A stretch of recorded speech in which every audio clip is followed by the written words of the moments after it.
తెలంగాణలో పార్లమెంట్ ఎన్నికలకు సంబంధించినటువంటి విషయాలు మనం మాట్లాడుకున్నట్లయితే ముఖ్యంగా పార్లమెంట్ ఎన్నికల తేదీకి సమయం దగ్గర పడుతూ ఉంది. దానిలో ముఖ్యంగా నామినేషన్ ప్రక్రియకు చాలా అతి కొద్ది సమయం ఉన్నప్పటికీ కూడా ఖమ్మం పార్లమెంట్ సంబంధించి కాంగ్రెస్ పార్టీ ఇంకా అభ్యర్థి ఎవరనేది ఇంతవరకు నిర్ణయించుకోలేదు వాస్తవంగా.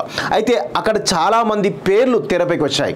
మొట్టమొదటిగా పొంగులేటి శ్రీనివాసరెడ్డి సంబంధించినటువంటి సోదరుడు పొంగులేటి ప్రసాద్ రెడ్డి పేరు తెరపైకి వచ్చింది. ఆ తర్వాత బట్టి విక్రమార్క తన భార్య కోసం కూడా చాలా పెద్ద ఎత్తున విశ్వ ప్రయత్నాలు కూడా చేస్తున్నట్టు తెలుస్తోంది. ఈ క్రమంలో వీళ్ళిద్దరికి ఇస్తే ఖమ్మంలో ఈరోజు తమ ఖమ్మకు సంబంధించినటువంటి ఆధిపత్యం, ఖమ్మ సామాజిక వర్గ ఆధిపత్యం తగ్గిపోతుంది.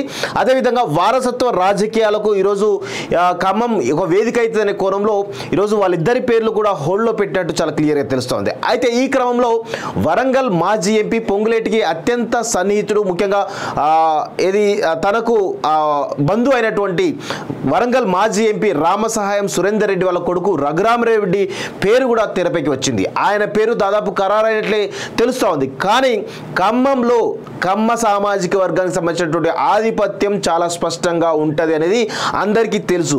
అయితే తమ ఆధిపత్యాన్ని పొంగులేటి ఎక్కడ గండి కొడతాడనేటువంటి ఉద్దేశమా, లేదంటే తమ రాజకీయ ఆధిపత్యాన్ని ప్రదర్శించే ఉద్దేశమా తెలియదు. కానీ మొత్తానికైతే ఖమ్మంలో కొత్త పేరు తెరపైకి వస్తూ ఉంది.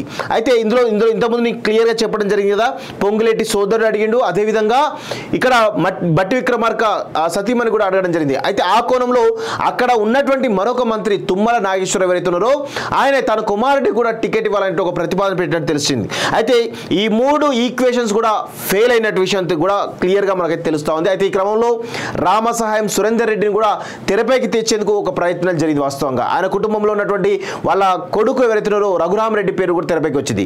కానీ రీసెంట్గా ఈ ఖమ్మ లాబీ ఏదైతే ఉందో చాలా పెద్ద ఎత్తున పనిచేసినట్టు తెలుస్తూ ఉంది. ఖమ్మంలో ఖమ్మ సామాజిక వర్గానికి సంబంధించినటువంటి తమ రాజకీయ ఆధిపత్యాన్ని నిలుపుకోవడానికి కొత్త పేరు తెరపైకి వచ్చింది.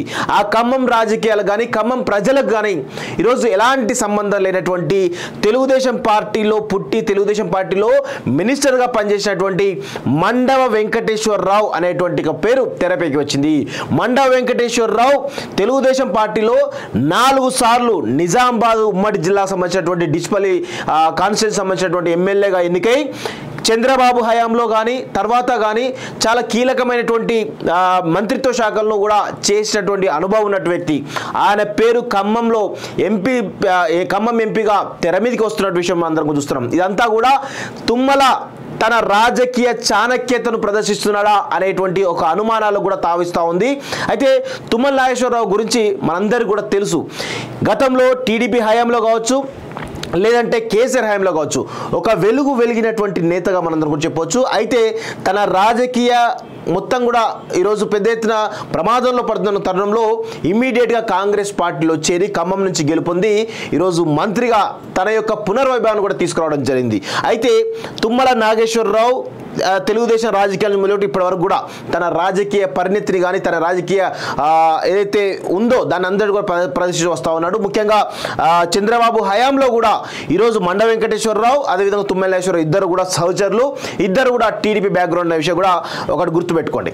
అయితే ఇక్కడ తుమ్మల నాగేశ్వరరావు ఈ ఉమ్మడి ఆంధ్రప్రదేశ్ రాజకీయాల్లో ముఖ్యంగా ఖమ్మ సామాజిక వర్గానికి సంబంధించినటువంటి ఈ కుల సంఘ మీటింగ్లు ఎక్కడ పెట్టినా కానీ అక్కడ తను వెళ్ళి మాట్లాడి ఆ సామాజిక వర్గాన్ని మోటివేట్ చేయడంలో కావచ్చు, లేదంటే తన యొక్క శక్తి ఖమ్మ సామాజిక వర్గంలో తన ఒక బలవంతుడు అనేటువంటి ఒక విషయాన్ని కూడా బయటికి చాలా పెద్ద ఎత్తున ఆయన ప్రొపగండా చేసుకెళ్ళే వ్యక్తి. అదేవిధంగా ముఖ్యంగా తెలంగాణ రాష్ట్రానికి సంబంధించినటువంటి దానిలో ఖమ్మ సామాజిక వర్గంలో చాలా బలమైనటువంటి వ్యక్తిగా తుమ్మల నాగేశ్వరరావుకి అయితే ఒక మంచి పేరు ఉంది వాస్తవంగా. సో తుమ్మల నాగేశ్వరరావు తన కొడుకు టికెట్ను కూడా త్యాగం చేసి తన సామాజిక వర్గాన్ని ఈరోజు ఖమ్మంలో బలమైనటువంటి తమ సామాజిక వర్గ ఆధిపత్యాన్ని నిలుపుకోవడానికి ఈరోజు మండ వెంకటేశ్వరరావు పేరును తెరపైకి తీసుకొస్తున్నట్టు చాలా క్లియర్గా తెలుస్తూ ఉంది.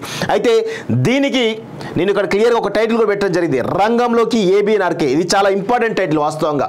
ఎందుకు అంటే ఇక్కడ ఎవరు ఏబిఎన్ఆర్కే కూడా నిజామాబాద్కు సంబంధించినటువంటి ఒక ఖమ్మ కులానికి సంబంధించిన వ్యక్తి, ప్లస్ మీడియాలో ఆయన ఒక అధినేత.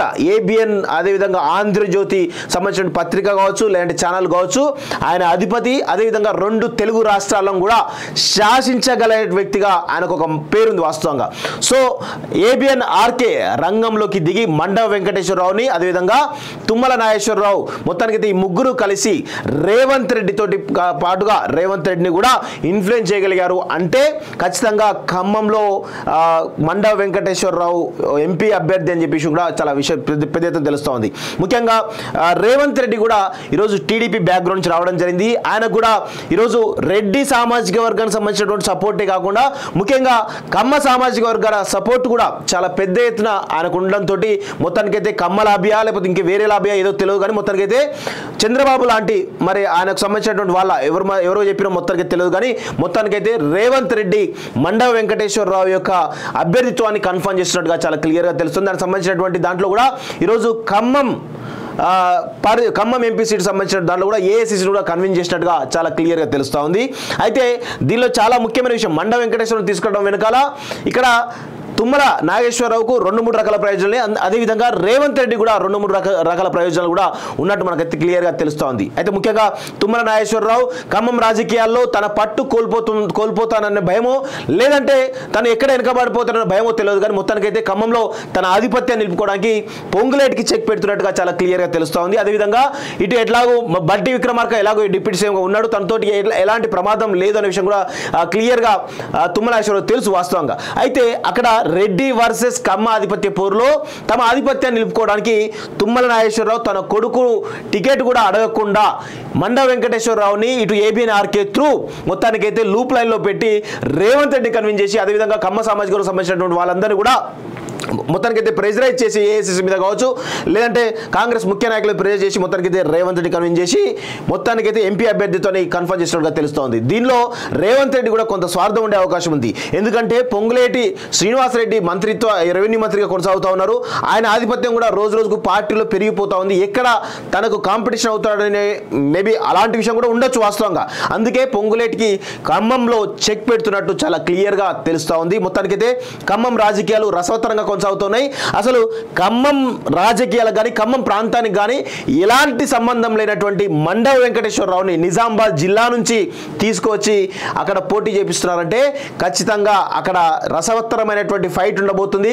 ముఖ్యంగా కాంగ్రెస్లో 3 ముక్కలాట అంటాం కదా, ముఖ్యంగా ఖమ్మం రాజకీయాల్లో 3 ముక్కలాట నడుస్తూ ఉంది.